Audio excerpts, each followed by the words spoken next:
ఆమేన్. దేవునికి స్తోత్రం. హల్లెలూయా. సామెతలు 19వ అధ్యాయము 21వ వచనం. బైబిల్ తెరిచి సామెతల గ్రంథము 19వ అధ్యాయము 21వ వచనాన్ని చదువుదాము. కొన్ని నిమిషాలు దేవుని వాక్యాన్ని ధ్యానం చేసుకున్నాము. దేవుని సన్నిధి మన మధ్యలో ఉంది. దేవుడు మాట్లాడుతున్నప్పుడు, దేవుని వాక్యము మన మధ్యలో వినిపింపబడుతున్నప్పుడు మనము చాలా జాగ్రత్తగా దేవుని వాక్యాన్ని వినవలసిన వారమై ఉంటున్నాము. 19:21.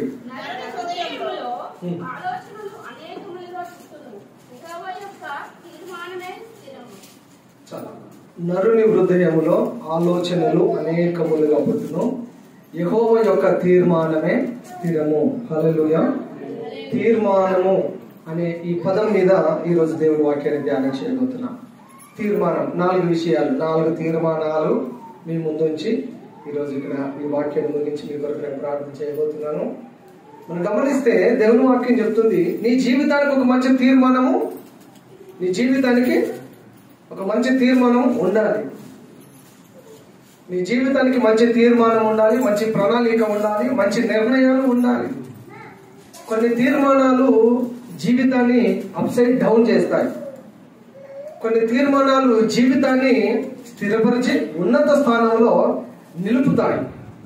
మనలో ఎన్నో ఆలోచనలు పుడతాయి, కానీ యెహోవా యొక్క తీర్మానమే స్థిరము. హల్లెలూయా. దేవుని తీర్మానమే అల్టిమేట్. మనం ఎన్నో అనుకుంటాం, పాట కూడా పాడతాం కదా, ఎన్ని తలచినా ఏది అడిగినా జరిగేది నీ చిత్తమే ప్రభువా, జరిగేది నీ చిత్తమే. ఎన్నో అనుకుంటాం, ఏదో అయిపోవాలనుకుంటాం, ఓవర్ నైట్ ఏదో కావాలనుకుంటుంటాం. దేవుని చిత్తమే స్థిరపరచబడుతుంది. హల్లెలూయా.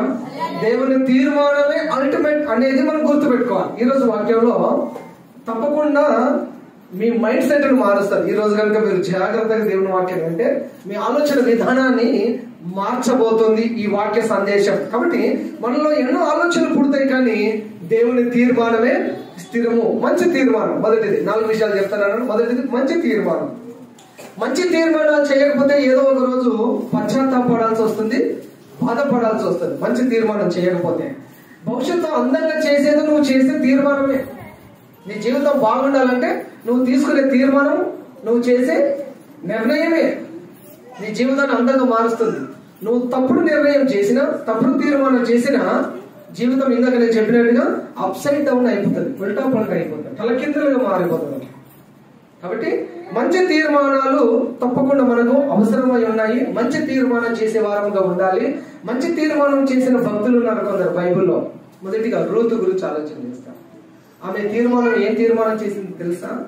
నీ జనమే నా జనము, నీ దేవుడే నా దేవుడు. నీ దేవుడే నా దేవుడు, నాకు దేవుడు ముఖ్యం, దేవుడు నమ్మిన ఈ జనులు నాకు ముఖ్యం. ఆమె తీర్మానం, ఆమె చేసిన తీర్మానము మంచి తీర్మానము. ఆ తీర్మానాన్ని ప్రభు స్థిరపరిచి తనని ఎంతగా హెచ్చించాడంటే వారి వంశం నుండి యేసు ప్రభువే పుట్టడానికి కారణమైంది. అటువంటి వంశానికి ఆమె అరసురాలుగా మారిపోయింది. యేసయ్య వంశంలోనికి, యేసయ్య వంశావళిలోనికి వచ్చేంత దీవెన తనకు వచ్చింది. కారణం ఏమంటారు? ఆమె తీసుకున్న మంచి తీర్మానము. హల్లెలూయా. బైబిల్లో సమూయేలు ఒక తీర్మానం చేశాడు. రెండవ వ్యక్తి తీర్మానం చేసిన వ్యక్తి, మంచి తీర్మానం చేసిన వారు. ఆయన ఏమని తీర్మానం చేశాడు? నేను ప్రార్థన చేయకపోతే అది నాకు పాపంగా పరిగణింపబడుతుంది. పాపం చేయకపోవడం ఏంటి చెప్పండి? పాపం చేయకపోవడం ఏంటి? ప్రార్థన చేయకపోవడం పాపం. కాబట్టి నేను ఏం చేయాలి? ప్రార్థన చేస్తాను అని ఒక తీర్మానం చేసుకున్నాడు. ప్రతి క్రైస్తవుడు ఒక మంచి తీర్మానం చేయాలి. ఆ తీర్మానం ఏంటంటే నేను ప్రార్థన చేస్తాను. ప్రార్థన చేయకపోతే పాపము, అంటే ఆ పాపము జోలికి నేను వెళ్ళకుండా ఉండాలంటే నేను తప్పకుండా ఏం చేయాలి? ప్రార్థన చేయాలి. ప్రార్థన చేయకపోవడము పాపము. కాబట్టి ఇక్కడ నుంచి నేను ప్రార్థన చేస్తానని ఒక తీర్మానం చేశాడు. ఆయన ప్రార్థన చేసే అద్భుతాలు జరిగాయి. సమూయేలు ప్రార్థన చేస్తే ఆశ్చర్యక్రియలు జరిగాయి. సమూయేలు ఏమని ప్రార్థన చేస్తే ఆ ప్రకారంగా జరిగింది. దేవునికి స్తోత్రం. హల్లెలూయా. యెహోషువ తీర్మానం చేశాడు. మంచి తీర్మానాలలో 3వ వ్యక్తి యెహోషువ తీర్మానం. యెహోషువ చేసిన తీర్మానం అందరికి తెలిసిన తీర్మానమే. అదేంటంటే నేనును నా ఇంటి వారము దేవుడైన యెహోవాని మేము సేవిస్తాము. దేవుడిని సేవిస్తాము. నది అవతల ఉన్న మీరు ఎవరైనా సేవించండి, దేనినైనా మీరు సేవించండి, నాకు సంబంధం లేదు, కానీ నేను నా ఇంటి వారము యెహోవానే సేవిస్తాను, దేవుని సేవిస్తాను. ఈ తీర్మానాన్ని ప్రభువు మెచ్చుకున్నాడు. కాబట్టి ఆయన కనాను దేశంలో ఉన్నాడు. మోషే తర్వాత మోషే అంతటి నాయకుడు అయ్యాడు. ఆయన పేరు చరిత్రలో నిలిచిపోయింది. ఒక కుటుంబంగా నువ్వు చేయవలసిన ఒక తీర్మానం ఏంటంటే, నీవు నీ కుటుంబం దేవుని సన్నిధిలో ఉండాలి. నీ కుటుంబంలో విడవబడిన వారు ఉన్నారా? ఇప్పుడు ఏదో కుటుంబం అంతా వచ్చారు చర్చికి, యెహోషువ గురించి వచ్చింది కాబట్టి అడుగుతున్నాను మిమ్మల్ని. నీ కుటుంబంలో ఎంతమంది మిస్ అయ్యారు దేవుని దగ్గరికి రాకుండా, దేవుని సేవించకుండా, దేవుని ఆరాధించకుండా? ఒకవేళ ఇప్పుడే యేసయ్య రాకుండా వస్తే మీరందరూ యేసయ్యతో పడిపోతారు, మరి చర్చికి రావాలంటే వెళ్ళిపోతారు. మీకు తెలుసు కదా ఎక్కడ పోతారా? తెలుసు కదా ఎక్కడికి పోతారా? ఎక్కడికి పోవాలి? మనం అంతా ఎక్కడికి పోవాలి? పరలోకం వెళ్ళాలి. మనం అందరం మనము చివరి గమ్యస్థానం పరలోక రాజ్యం. యెహోషువ తీర్మానం చేశాడు, నేను నా ఇంటి వారందరము యెహోవానే సేవిస్తాము.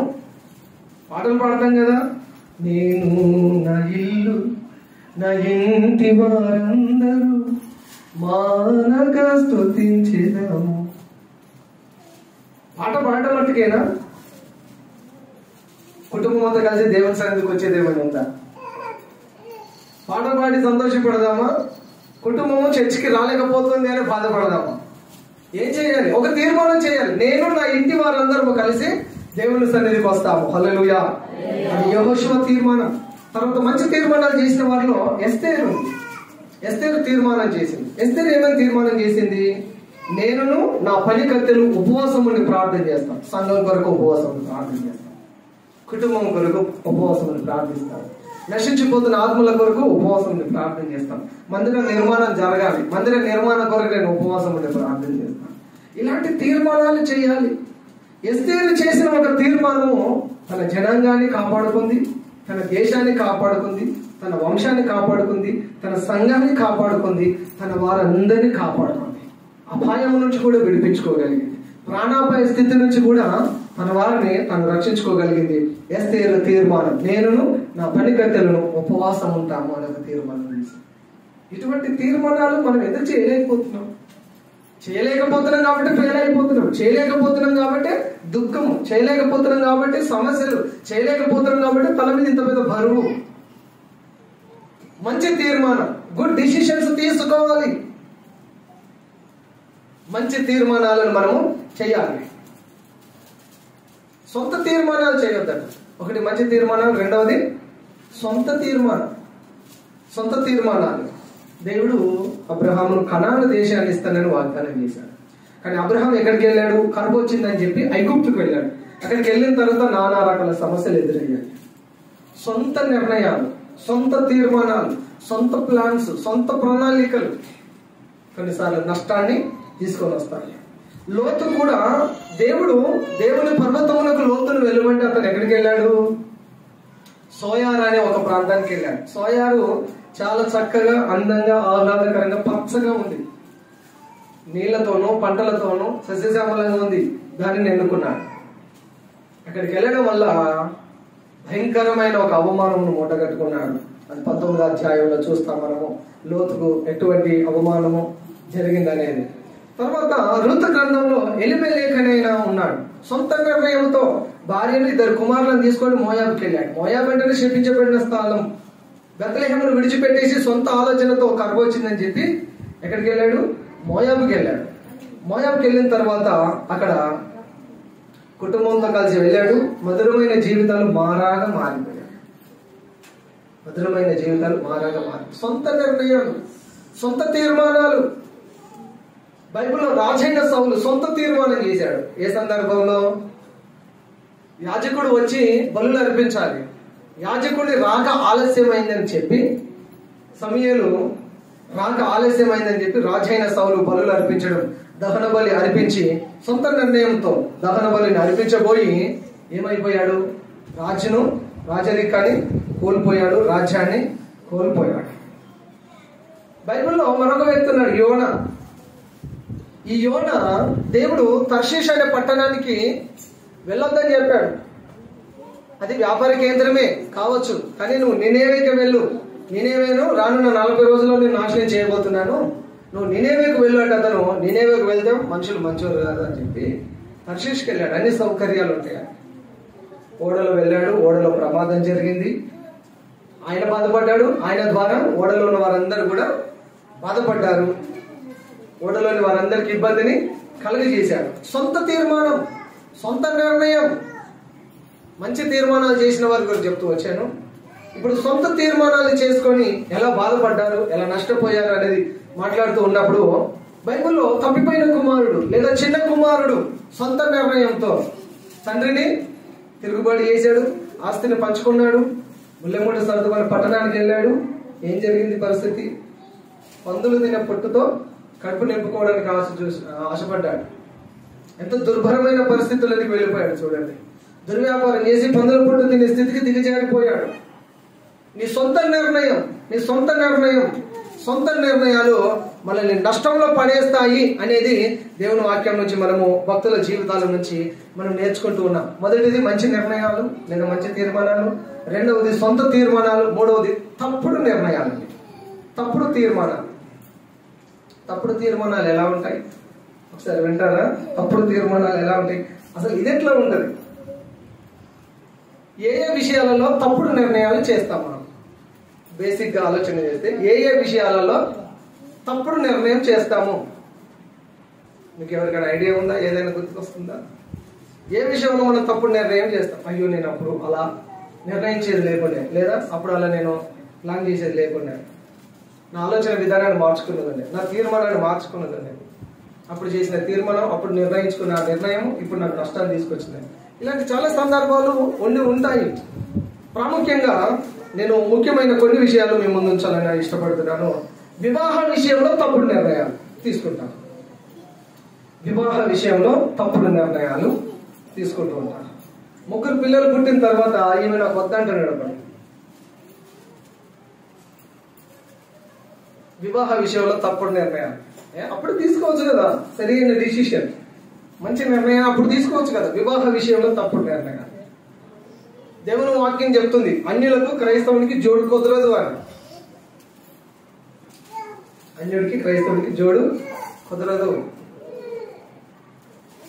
వివాహ విషయంలో తప్పుడు నిర్ణయాలు తీసుకుంటే జీవితాలు నాశనం అవుతాయి, లేదా జీవితాంతం బాధపడాలి. జీవితాంతం బాధపడాలి. చెప్తే వినకపోతే చెడంగా చూడాలని తెలంగాణలో సామెత. అంత చెప్పినా వినలేదు, ఈ అమ్మాయి ఎంత చెప్పినా వినలేదు, అనుభవిస్తుంది అని అంటారు.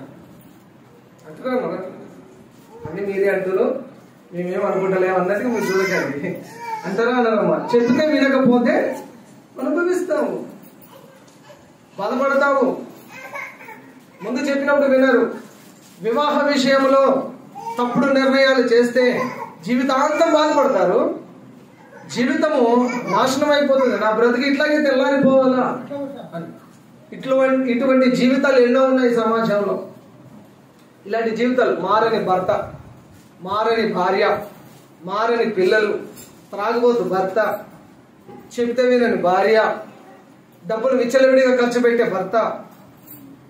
పొద్దున ఒక అతను చెప్తున్నాడు, పంచాయతీ అంటే ఏ పంచాయతీ అంటే ఈ మనిషి ఏ పని చేయడు, స్త్రీలు ఇక్కడమ్మా, ఈ మనిషి ఏ పని చేయడు అని అంటున్నాడట.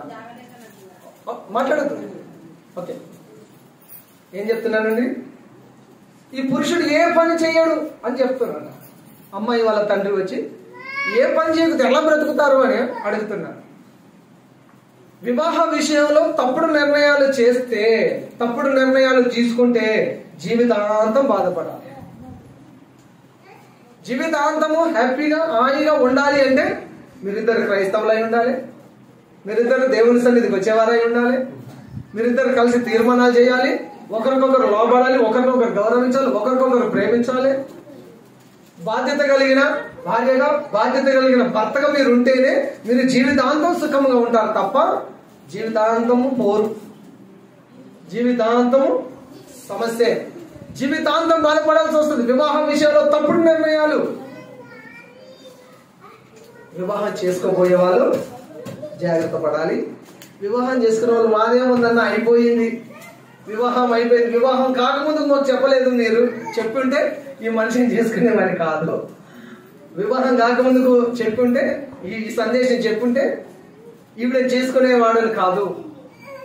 ఇప్పుడు వివాహం అయిపోయింది, ఇప్పుడు ఏం చేయాలి? తప్పదు అంటే ఇప్పుడు ఏం చేయాలి? కరెక్ట్ మలచుకోవాలి, కరెక్ట్ చేసుకోవాలి. హల్లెలూయా. ఎన్నోసార్లు చెప్తా, భర్త సరిగా లేకపోతే మార్చుకోవాలి, భార్య సరిగా లేకపోతే మార్చుకోవాలి. తప్పుడు నిర్ణయాలు ఎప్పుడు చేస్తారు, తప్పుడు తీర్మానాలు ఎప్పుడు చేస్తారంటే వివాహ సమయంలో తప్పుడు నిర్ణయాలు ఒకటి. రెండవది, ఇల్లు నిర్మాణ విషయంలో తప్పుడు నిర్ణయాలు. ఎప్పుడు తప్పుడు నిర్ణయాలు చేస్తారట? ఇల్లు కట్టేటప్పుడు తప్పుడు నిర్ణయాలు. గృహ నిర్మాణ సమయంలో తప్పుడు నిర్ణయాలు తీసుకుంటారు. తప్పుడు నిర్ణయం తీసుకుంటే ఇల్లు మధ్యలో ఆగిపోవచ్చు, లేదా నష్టపోవచ్చు, అప్పుల పాలు అవ్వచ్చు. ఇల్లు విషయంలో తప్పుడు నిర్ణయాలు. ఇంకొకటి చాలా ప్రమాదకరమైన విషయం చెప్తా వినండి. ఇల్లు కట్టే విషయంలో తప్పుడు నిర్ణయాలలో ఒక తప్పుడు నిర్ణయం ఇప్పటికీ జరుగుతుంది. వాళ్ళకి ఇల్లు ఉంది, మంచి ఇల్లు, మనకు కూడా అలాంటి ఇల్లు కావాలి. ఇది తప్పుడు నిర్ణయం. ఏకీభవిస్తారన్న నాతోటి? వాళ్ళకు మంచి ఇల్లు ఉంది, అలాంటి ఇల్లే నాకు కావాలి. అరే బాబు, మరి కట్టుకున్నారు, వాళ్ళకు కుదిరింది, వాళ్ళు కట్టుకున్నారు, అలాంటిదే నీకు కావాలంటే ఎలా? నీకు కుదురుతుందా? నీ దగ్గర ఉన్నాయి ఒక 20 lakhs, నీ వల్ల అవుతుందా? బేరీజ్ వేసుకో, చేయగలనా? అంతకంటే మంచిది కట్టగలమేమో చూడు. నాకు అదే కావాలి, వాళ్ళకు ఉన్నది మనకు కూడా ఉండాలి అని చెప్పి ప్లాట్లు అమ్మి, స్థలాలు అమ్మి, లోన్ తెచ్చి, ఇది తెచ్చి, అది తెచ్చి, తల చుట్టూ అప్పుల కుప్ప పెట్టుకొని తింటే నిద్ర పట్టదు, తింటే ఒంటికి పట్టదు, పడుకుంటే నిద్ర పట్టదు. జీవితము ఇంకా 10 సంవత్సరాలు బ్రతికేటోడు 1 సంవత్సరంలో చచ్చిపోతాడు. లాస్ట్ వీక్ చెప్పాడు, పోయిన ఆదివారం చెప్పాను, డబ్బు గురించి చెప్పాను, చాలా విషయాలు చెప్పాను, చాలా మంది విన్నారు. డబ్బు గురించి, డబ్బు మనీ మేనేజ్మెంట్ గురించి చాలా విషయాలు చెప్పిన, చాలా మంది విన్నారు. ఆ మాటలు విని రిప్లైస్ కూడా ఇచ్చారు. మనీ గురించి చెప్పిన చాలా విషయాలు, చిన్న కట్టింగ్స్ కూడా మీకు పంపి ఉన్నాను. విని నేర్చుకోండి, కొన్ని విషయాలు మనం నేర్చుకోవాలి. తప్పుడు నిర్ణయాలు, గృహ నిర్మాణ విషయాల్లో తప్పుడు నిర్ణయాలు తీసుకొని నష్టపోతూ ఉన్నారు, అప్పుల పాలవుతూ ఉన్నారు. డబ్బు విషయంలో తప్పుడు నిర్ణయాలు లాస్ట్ వీక్ చెప్పాను, కానీ ఈ పాయింట్ అది కాదు. డబ్బు విషయంలో తప్పుడు నిర్ణయాలు. డబ్బు విషయంలో తప్పుడు నిర్ణయం తీసుకుంటే అప్పుల పాలవుతారు. ఇది బాగా గమనించాలి. డబ్బు విషయంలో మీరు తప్పుడు నిర్ణయాలు తీసుకుంటే అప్పుల పాలవుతారు. లోన్, ఈనాడు లోన్ నీ ముంగిట్లో కొనుక్కొస్తుంది. ఫోన్ చేస్తున్నారు, మీరు ఒక క్లిక్ నొక్కితే చాలు 5 లక్షలు మీ అకౌంట్లోకి వస్తాయి, 10 లక్షలు మీ అకౌంట్లోకి వస్తాయి, 1 లక్ష మీ అకౌంట్లోకి వస్తాయి, 2 లక్షలు మీ అకౌంట్లోకి వస్తాయి, 15 లక్షలు మీ అకౌంట్లోకి వస్తాయి. మీరేం చేయవలసిన పని లేదు, మీరు ఒక క్లిక్ నొక్కితే వచ్చేస్తాయి. లోన్ ఇస్తామన్న వాళ్ళు పుచ్చిపోయారు సమాజంలో, మేము లోన్ ఇస్తాము అనేవాళ్ళు. లోన్ ఇచ్చేటప్పుడు నేను బ్రతిమలాడతారు, నేను రెస్పెక్ట్ చేస్తాను, నేను గౌరవిస్తారు, నేను మర్యాద చేస్తారు, నేను ప్రేమిస్తారు, నీకు పువ్వులో పెట్టి డబ్బులు నీకు ఇస్తాను. లోన్ డబ్బులు వసూలు చేసినప్పుడు అప్పుడు ఉండదు అసలైన ఆట. లోన్, ఈఎంఐ, డబ్బు విషయంలో తప్పుడు నిర్ణయాలు. లోను, ఈఎంఐ, స్థాయికి మించి అప్పు. నువ్వు కట్టగలవా, కట్టలేవా, రొటేట్ చేయగలవా, చేయలేదా, ఇది తెలుసుకోకుండా అయ్యేదవుతుందిలే అని చీకట్లో రాలేసినట్టుగా జీవితము ఉల్టా పల్టా అయిపోతుంది. డబ్బు విషయంలో తప్పుడు నిర్ణయాలు చేసి అప్పుల పాలవుతున్న వారు సమాజంలో ఎందరో ఉన్నారు. తర్వాత ఇంకే విషయంలో తప్పుడు నిర్ణయాలు, పని, ఉద్యోగం, వ్యాపారం విషయంలో తప్పుడు నిర్ణయాలట. తప్పుడు నిర్ణయం చేసి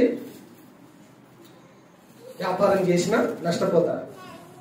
ఒకరు 2 లక్షలు తీసుకొచ్చి షాప్ ఓపెన్ చేశారట, కిరాణా షాప్. 2 lakhs పెట్టి కిరాణా షాప్ ఓపెన్ చేశారు. 6 నెలలు గడిచిన తర్వాత షాపు నడుస్తలేదు, దాన్ని తీసేశారట. పెట్టిన 2 లక్షలు రాలేదు, దాంట్లో ఉన్న సామాను మెటీరియల్ పాడైపోయింది. 6 నెలలు అక్కడ ఒక మనిషి తన కూలి వేస్ట్ అయిపోయింది. దాన్ని రెంట్ ఎక్స్ట్రా ఖర్చు, నష్టం. తప్పుడు నిర్ణయం పని విషయంలో, ఉద్యోగం విషయంలో, వ్యాపారం విషయంలో తప్పుడు నిర్ణయాలు తీసుకుంటే నష్టపోతారు. జాగ్రత్తగా ఉండాలట. తప్పుడు నిర్ణయాలు. పిల్లలకు బైక్ కొనిస్తారు, 18 సంవత్సరాలు నిండని పిల్లలకు బైక్ కొనిస్తారు. ఇది మీరు చేసే తప్పుడు నిర్ణయం. ఇక్కడ తల్లిదండ్రులు ఎంతమంది ఉన్నారో అంతమంది 18 సంవత్సరాల లోపు మీ పిల్లలకు బైక్ కొనివ్వడము మీరు చేసే తప్పుడు నిర్ణయం. 18 సంవత్సరాలు నిండకుండానే చదువు అయిపోక ముందు వాడికి మంచి ఫోన్ కొనివ్వడము అది మీరు చేసే ఒక తప్పుడు నిర్ణయం. ఎందుకు ఈ మాట చెప్తున్నానంటే 10వ తరగతి పాస్ కాగానే 70,000 ఫోన్ కొనిచ్చింది ఒక తల్లి. తండ్రి లేడు కాబట్టి తల్లి గారాభంగా పెంచింది. 70,000 ఫోన్ కొనిచ్చింది. అది ఏం ఫోన్ కంపెనీ, అది యాపిల్ ఐఫోన్ ఏదో. అది 70,000 అంటే ఆ రేంజ్ ఫోన్లే ఉంటాయి కదా, అంత పెద్ద ఏం ఉంటాయి. 70,000 ఫోన్ తీసుకున్నాడు. జల్సాకు తిరగడానికి అలవాటు పడ్డాడు. ఫస్ట్ ఇయర్ కాలేజీకి పోతలేడు. ఎవరి దగ్గరనో అప్పు తెచ్చుకున్నాడు. 10,000 దాకా తెచ్చుకున్నాడు. నూడిల్స్ అవి ఇవి ఏదేదో తిన్నాడు. తండ్రి లేడు, చెప్పేవారు లేరు. తల్లి మాట సరిగా వినడు. ఒకే కొడుకు కదా అని చెప్పి డబ్బుంది కదా అని ఇస్తా పోయింది. ఆ 10,000 ఎవరి దగ్గర తీసుకున్నాడు? 70,000 ఫోన్ ఆ 10,000 కిందకి తీసుకొని వెళ్ళిపోయాడు. ఆ ఫోన్ పోయిన తర్వాత ఇంకొక ఫోన్ తెచ్చుకున్నాడు. ఇవన్నీ నష్టాలు. చదువు మీద కాన్సన్ట్రేషన్ లేదు, జీవితం మీద కాన్సన్ట్రేషన్ లేదు, తల్లిదండ్రులు సంతోషపెడుతున్నట్టు అది లేదు. ఫోన్ ఫోన్ ఫోన్ ఎప్పుడు ఇవ్వాలో, బండి ఎప్పుడు ఇవ్వాలో అది ప్రతి తల్లిదండ్రికి తెలిసి ఉండాలి. దేవునికి స్తోత్రం. హల్లెలూయా. తప్పుడు నిర్ణయం. పిల్లలకు బైక్ ఇచ్చే విషయంలో, ఫోన్ కొనిచ్చే విషయంలో తప్పుడు తీర్మానాలు చేస్తున్నారు. చేయి దాటిపోతారు, ప్రాణాలు పోయే ప్రమాదం ఉంది. ఫోన్ చేతికిస్తే చేయి దాటిపోతాడు. నీ మాట వినడు, ఫోన్ మాట వింటాడు. బైక్ నువ్వు ఇచ్చావనుకో నువ్వు పిల్లవాడి చేతికి, ప్రాణాలు పోతాయి. వాడికి థ్రిల్ కావాలి. ఏ ఏజ్ లో?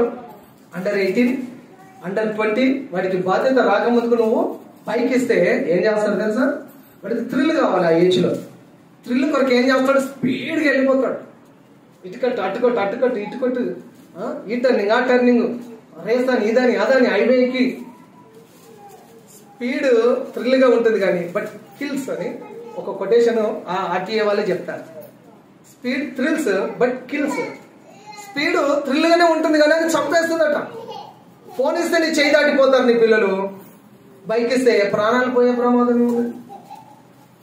కాబట్టి తప్పుడు నిర్ణయాలు చేయకుండా జాగ్రత్త పడమని దేవుని సేవకుడిగా నేను మీకు ఒక సలహా. హల్లెలూయా, హల్లెలూయా. మొదటిది మంచి తీర్మానాలు చేయాలి. రెండవది సొంత తీర్మానాలు చేయకూడదు. మూడవది తప్పుడు తీర్మానాలు చేసి మనం ఆగమైపోతున్నాం. ఏ విషయంలో తప్పుడు తీర్మానాలు చేస్తారంటే వివాహ విషయంలో, ఇల్లు కట్టే విషయంలో, డబ్బుల విషయంలో, పని వ్యాపారం ఉద్యోగం విషయంలో తప్పుడు నిర్ణయాలు, పిల్లలకి ఏమి ఇవ్వాలి ఏమి ఇవ్వకూడదు, ఎప్పుడు ఇవ్వాలి ఎప్పుడు ఇవ్వకపోవడం తెలియకపోవడము తప్పుడు నిర్ణయాలు. కాబట్టి దేవుని తీర్మానానికి మనం ఒప్పుకోవాలి. హల్లెలూయా. నాలుగవది చివరిది దేవుని తీర్మానం. ఫస్ట్ చదివాం కదా, ఆ మాట చదువుతారా? నరుని హృదయంలో ఆలోచనలు అనేకములుగా పుట్టును, యెహోవా యొక్క తీర్మానమే స్థిరము. దేవునికి స్తోత్రం. హల్లెలూయా, హల్లెలూయా. దేవుని తీర్మానం. నువ్వు అవునన్నా కాదన్నా నీ జీవితంలో దేవుని తీర్మానమే స్థిరము. నరుని హృదయంలో ఎన్నో ఆలోచనలు పుడతాయి. నీ ఆలోచన ఎక్కడి వరకు వెళ్తుంది? హైదరాబాద్ వెళ్తుంది. నీ ఆలోచన ఢిల్లీకి వెళ్తుంది. నీ ఆలోచన అమెరికాకి వెళ్తుంది. నీ ఆలోచన ఏరోప్లేన్కి వెళ్తుంది. నీ ఆలోచన హెలికాప్టర్లోకి వెళ్తుంది. నీ ఆలోచన కార్లలో తిరిగేసి వస్తుంది. నీ ఆలోచనలో గాలిలో పక్షులకు తిరిగేసి వస్తుంది. మా నరుని హృదయంలో ఆలోచనలు అనేకం పుడతాయి. ఏవేవో కావాలి, ఎక్కడెక్కడికో వెళ్ళాలి అని ఎన్నో ఆలోచనలు పుడతాయి. కానీ దేవుని తీర్మానమే నీ జీవితంలో స్థిరము. హల్లెలూయా. నువ్వు ఎన్ని ఎత్తులు వేసినా, ఎంత చేసినా, ఏదేదో ప్రయత్నాలు చేసి ఏమో కావాలన్నా అటు తిరిగి చివరికి అయ్యా నీ చిత్తమే నా జీవితంలో జరిగించు. ప్రభువా నీ ప్రణాళిక ఏమై ఉన్నదో నా జీవితంలో, నీ ప్రణాళిక ఏంటో నాకు బయలుపరచు, నీ ప్రణాళిక ప్రకారమే నా జీవితాన్ని నడిపించు. అదే మనకు సుఖము, అదే మనకు క్షేమము. హల్లెలూయా. నీ చిత్తము నా జీవితంలో జరగాలని యేసయ్యే పలికినప్పుడు మనం ఏంటండి? ఆయన చిత్తము, ఆయన తీర్మానము మన జీవితంలో జరిగించబడాలి. దేవుడు ఏది ఇచ్చినా మంచిది ఇస్తాడు, ఇది మర్చిపోవు. దేవుడు ఏది ఇచ్చినా మంచిది ఇస్తాడు. ఆలస్యమైనా మంచిదే ఇస్తాడు, లేట్ అయినా మంచిదే ఇస్తాడు. అది సంవత్సరం కానీ 10 సంవత్సరాలు కానీ ఎంతకాలం నేను ఓపిక పట్టాలి అని మనము నిరాశ పడవలసిన అవసరం లేదు. ఓపికతో నిరీక్షించి నువ్వు నిలబడగలిగితే, నువ్వు ఓర్పు కలిగి ఉండగలిగితే ఆయన ఆలస్యం చేసిన అద్భుతాన్ని చేస్తాడు తప్ప నేను వట్టి చేతులతో పంపే దేవుడు ఎంత మాత్రం కాదు. ఎప్పుడు ఇది జరుగుతుందంటే నీ తీర్మానాలు నా జీవితంలో జరిగించు ప్రభువా అని ఆయన చిత్తానికి మనం తల వచ్చినప్పుడు, ఆయన చిత్తానికి మనం లోబడినప్పుడు, ఆయన చిత్తానికి మనం విధేయత చూపినప్పుడు, ఆయన చిత్తానికి మనం శిరస వహించినప్పుడు మన జీవితంలో అద్భుతం జరుగుతుంది. దేవునికి స్తోత్రం, హల్లెలూయా. నెక్స్ట్ సామెతల గ్రంథంలో ఉన్నారు కాబట్టి అక్కడ నుండి కొన్ని వచనాలు చదువుతారా?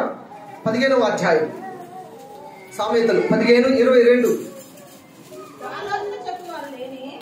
ఆలోచన చెప్పువారు లేని చోట, ఒక నిమిషం, ఆలోచన చెప్పేవారు లేకపోతే ఉద్దేశాలు వ్యర్థమైపోతాయి. అదే 2వ లైన్లో ఆలోచన చెప్పేవారు అనేకులు ఉంటే ఏం జరుగుతుంది? ఉద్దేశములు దృఢపరచబడతాయి. ఆలోచన చెప్పేవారు నీకు ఉండాలి, ఆలోచన చెప్పేవారు ఉండాలి. 24వ అధ్యాయం 6వ వచనం ఒకసారి చదువుతారా? 24:6.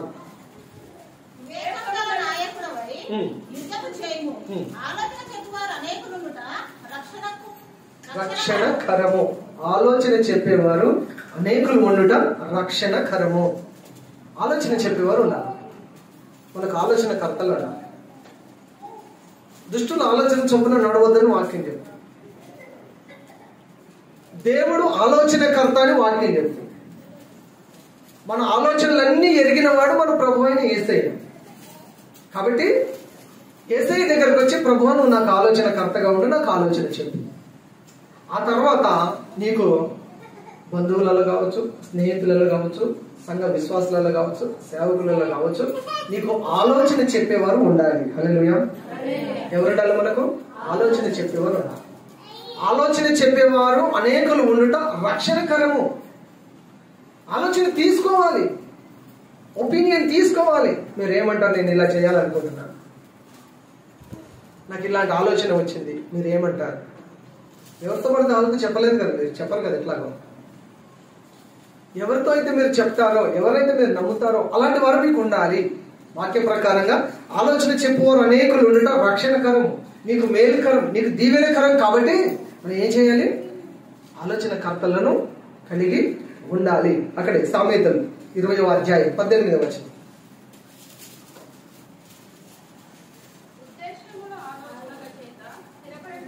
చాలా ఉద్దేశాలు ఆలోచన చేతనే స్థిరపరచబడతాయి. నీ ఉద్దేశము స్థిరపరచబడాలి అంటే మంచి ఆలోచన ఉండాలి, మంచి ఐడియాస్ నీకు ఉండాలి. నిజానికి క్రైస్తవులకు మంచి మంచి ఐడియాలు వస్తాయి, మంచి మంచి ఆలోచనలు వస్తాయి. దేవుడు మనలో ప్రతి వారిలో ఉంటాడు, పరిశుద్ధాత్ముడు మనలో ప్రతి వారిలో ఉంటాడు, మనకు ఆలోచన చెప్తాడు. క్రైస్తవులకు మంచి మంచి ఆలోచనలు వస్తాయి. ఇప్పుడు మనం వాడుతున్న ఫోను, టీవీ, బైకు, ఎలక్ట్రానిక్, ఇది అది ఏవైతున్నాయి ఇవన్నీ క్రైస్తవులు కనిపెట్టినవి. ఇవన్నీ క్రైస్తవులు కనిపెట్టినవే. క్రైస్తవులకు దేవుడు మంచి ఆలోచన జ్ఞానాన్ని ఇచ్చాడు. ఇక్కడున్న మనందరూ కూడా దేవుడు అద్భుతమైన ఆలోచన శక్తిని దయచేయును గాక. ఆమేన్. హల్లెలూయా. 21వ అధ్యాయం 30వ వచనం సామెతలు. యెహోవాకు విరోధమైన జ్ఞానమైనను వివేచన అయినను ఆలోచన అయినను నిలవదు. దేవునికి విరోధంగా ఆలోచన నిలవదు, దేవునికి విరోధంగా జ్ఞానం నిలవదు, దేవునికి విరోధంగా వివేచన ఆలోచన ఏది కూడా నిలవదు. దేవునికి విరోధంగా ఏ ఆయుధము అది వర్ధిల్లదో అది నిలవదు. నీకు వ్యతిరేకంగా నిలిచే ఏ ఆయుధాన్ని ప్రభు నిలవనివ్వడు. కాబట్టి దేవుని వాక్యం చెప్తుంది, ఎవడును నీ ఎదుట నిలవడు అని యెహోషువతో ప్రభు చెప్పాడు. భయపడకము, దిగులు పడకము, ధైర్యము కలిగి నిబ్బరం కలిగి ఉండు, ఎవడును నీ ఎదుట నిలువడు. యెహోషువతో ప్రభు మాట్లాడాడు. దేవునికి వ్యతిరేకమైన ఆలోచన, విరుద్ధమైన జ్ఞానము నిలవదు. కాబట్టి దేవుని ఆలోచనలు మనము కలిగి ఉండాలి. మన సొంత ఆలోచనలు మనల్ని నష్టంలో పడేస్తాయి, కానీ దేవుడి ఆలోచన మనకు లాభకరములు, క్షేమకరములు. దేవునికి స్తోత్రం. హల్లెలూయా. నెక్స్ట్ చదువుతారా? 25వ అధ్యాయం 8వ వచనం.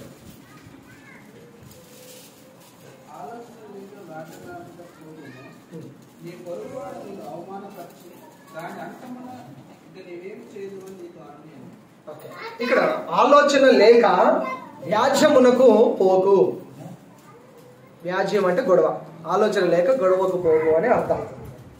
ఈ గొడవ ప్లేస్ లో చాలా పెట్టుకోవచ్చు, వ్యాజ్యం ప్లేస్ లో చాలా పెట్టవచ్చు. ఆలోచన లేకుండా నీ ప్రయాణంకి వెళ్ళొద్దు. ఆలోచన లేకుండా నువ్వు ఏ చోటుకైనా వెళ్తే ఆలోచన లేకుండా వెళ్ళొద్దు. దాని మీద ఒక ఆలోచన కలిగి, ఒక ఐడియా కలిగి, ఒక ప్రణాళిక కలిగి, ఒక తీర్మానం కలిగి అక్కడికి వెళ్ళాలి. చాలా మంది ఆలోచన లేకుండానే వెళ్ళిపోతారు. నేను చాలాసార్లు మీకు చెప్తూ ఉంటాను, ఫస్ట్ ఏది తీసుకోవాలి, తర్వాత ఏది తీసుకోవాలి, దేనికి ఎంత పెట్టాలి, దేనికి ఎంత పెట్టకూడదు ఎన్నోసార్లు చెప్తూ ఉంటాను. ముందు ఇంట్లో తినడానికి రైస్ ఉన్నదా లేదా చూడండి, ఆ తర్వాత మిగతా బయట పనులు చూసుకోండి. ఇంట్లో సరుకులకు దాచిపెట్టిన 3,000 తీసుకొని ఫంక్షన్కి వెళ్ళి బట్టలు తీసుకొని అక్కడ స్వీట్ పెట్టి బట్టలు పెట్టి అక్కడ వాళ్ళు పెట్టిన బిర్యానీ తిని పట్టు చీర కట్టుకొని పట్టు వస్త్రాలు రామరాజ్ కాటన్ కట్టుకొని వెళ్ళి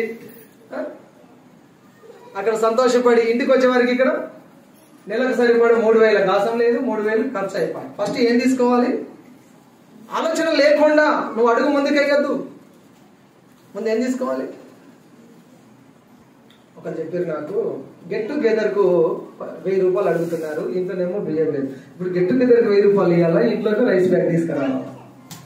అరే ఇప్పుడు గెట్ టుగెదర్కి పోతే వాడు ఒక పూట భోజనం పెడతాడు, నీకు తిని వస్తావమ్మా. గెట్ టుగెదర్ లో ఏడికి పోవు, అవి ఆడనే ఉంటాయి. ఈ సంవత్సరం కాక మళ్ళీ సంవత్సరం కలుస్తారు. ముందు రైస్ బ్యాగ్ తెచ్చుకోని చెప్తాను. ఎట్లా చెప్పాలి మనం ఆలోచన? ఇలాగే చెప్పాలి. రైస్ బ్యాగ్ ఉంటే ఎన్ని రోజులు తింటారండి? 25 కేజీలు 25 రోజులు తింటావు. ఆలోచన లేకుండా నువ్వు అడుగు బయట పెట్టకు. ఆలోచన కలిగి బ్రతుకుమని దేవుని వాక్యం చెప్తుంది. ఆలోచన లేక వ్యాజ్యమునకు పోకు. ఆలోచన లేకుండా నువ్వు గొడవకి వెళ్ళకు. ఆలోచన లేకుండా అది కొంటందుకు వెళ్ళకు. ఆలోచన లేకుండా ఇది అమ్మడానికి వెళ్ళకు. ఆలోచన చెయ్యి, ఇది అమ్మాలనా వద్దా? ఆలోచన చెయ్యి, ఇది కొనగలనా లేదా? ఆలోచన చెయ్యి, ఇక్కడికి నేను వెళ్తే నేను మాట్లాడగలుగుతానా లేదా? ఆలోచన లేకుండా వ్యాజ్యానికి వెళ్ళకు. అన్ని ఏరియాలు నీవే కావు. కొన్ని చోట్ల నేను నడుస్తుంది, నేను సాగించుకుంటావు. మీ అమ్మగారి ఇంటికాడ సాగించుకుంటావు, అమ్మా అత్తగారి ఇంటికాడ సాగించా. అక్కడ ఏం చేస్తావు? అత్తగారి ఇంటికాడ ఏం చేస్తావు? సైలెంట్ గా ఉంటావు. అమ్మగారి ఇంటికాడ అన్ని సాగిస్తావు. కుర్చీ మీద కూర్చొని కాళ్ళ మీద కాలు వేసుకొని ఇద్దే అంట, అద్దే అంట, అన్ని నీయే నడుస్తాయి. అందరు కూడా నువ్వు చెప్పిందే. ఇంకా అత్తగారి ఇంటికాడ కొన్ని నువ్వు సాగేటి ఉండే, అక్కడ నువ్వు సాగించుకో, సాగుతుంది. ఎంతవరకు సాగించాలో అంతవరకు సాగించు. కొన్ని చోట్ల నేను సాగను, అన్ని చోట్లకు వెళ్ళి అని అంటే కుదరదు. అదే చెప్తుంది కదా వాక్యము. ఆలోచన లేక వ్యాజ్యమునకు పోకు. ఫైట్కి వెళ్ళకు, గొడవకి వెళ్ళకు. ఆలోచన లేకుండా, బలం లేకుండా ఆలోచించు. క్రైస్తవుడిగా, క్రైస్తవురాలుగా ఆలోచన కలిగి ఉండు. మంచి తీర్మానం కలిగి ఉండు. మంచి నిర్ణయం కలిగి ఉండు. ఆలోచన లేకుండా వ్యాజ్యమునకు పోకూడదు. దేవుని వాక్యం చెప్తుంది, దేవుని తీర్మానమే స్థిరము. దేవుని తీర్మానానికి, దేవుని ఆలోచనకు మనం ఎప్పుడు కూడా తల వంచాలి. దేవునికి స్తోత్రం, హల్లెలూయా. ఒక వాక్యం చదువుతారా, ముగించుకుందాము. 2వ కొరింథీ పత్రిక 10వ అధ్యాయము 5వ వచనం. 2వ కొరింథీ.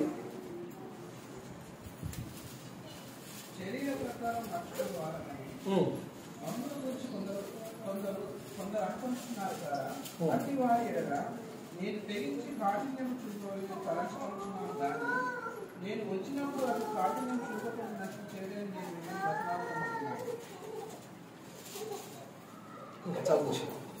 శరీరధారణమై నష్టపరుచున్నాను.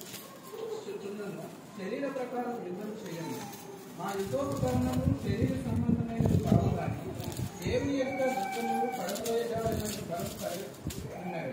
మేము విదర్భములను దేవుని కూర్చుని ఆదరించి ప్రతి ఆటంకము ప్రదర్శి ప్రతి ఆలోచన క్రీస్తును లోపడినట్టు చెరబట్టి మీరు సంపూర్ణ విధేయతను కనపరిచినప్పుడు సమస్తమైన అవిధేయతను ప్రతిదండన చేసి సిద్ధపడి ఉన్నాము. ఓకే, అక్కడ 5వ వచనంలో రాయాలి, ప్రతి ఆలోచనను క్రీస్తుకు లోబడి చెరపట్టబడాలి. మన ఆలోచనలు, మన తీర్మానాలు, మన ప్రణాళికలన్నీ ఎక్కడ కలవాలి? ఎక్కడ కలవాలంటే యేసు ప్రభువుకు కలుచుకోవాలి. యేసయ్యకు అటాచ్ అవ్వాలి. నువ్వు చేసే తీర్మానం, నువ్వు చేసే ఉద్దేశాలు, నువ్వు చేసే ఆలోచనలు, నువ్వు చేసే తీర్మానాలు ఇవన్నీ క్రీస్తుకు లోబడినట్లుగా చెరపట్టబడాలి. అప్పుడే మన ఆలోచనలు సరి అయిన డైరెక్షన్ లో వెళ్తాయి. కాబట్టి మంచి తీర్మానాలు చేసిన వారి గురించి విన్నాము, సొంత తీర్మానాలు చేసి నష్టపోయిన వారి గురించి విన్నాము. ఏ విషయాలలో మనం తప్పుడు తీర్మానాలు చేస్తాము, తప్పుడు తీర్మానాల వల్ల ఎలాంటి పర్యవసానాలు ఉంటాయి అనేది వింటూ వచ్చాము.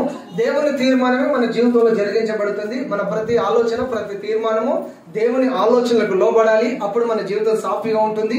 అటువంటి కృప దేవుడు మనకు దయచేయండి గాక. ఆమె ప్రార్థన చేసుకుందాం. అందరి తలలో వచ్చి కళ్ళు మూసుకొని ప్రార్థన చేద్దాం. స్తోత్రం అడుగుదాం, అందరం అడుగుదాం.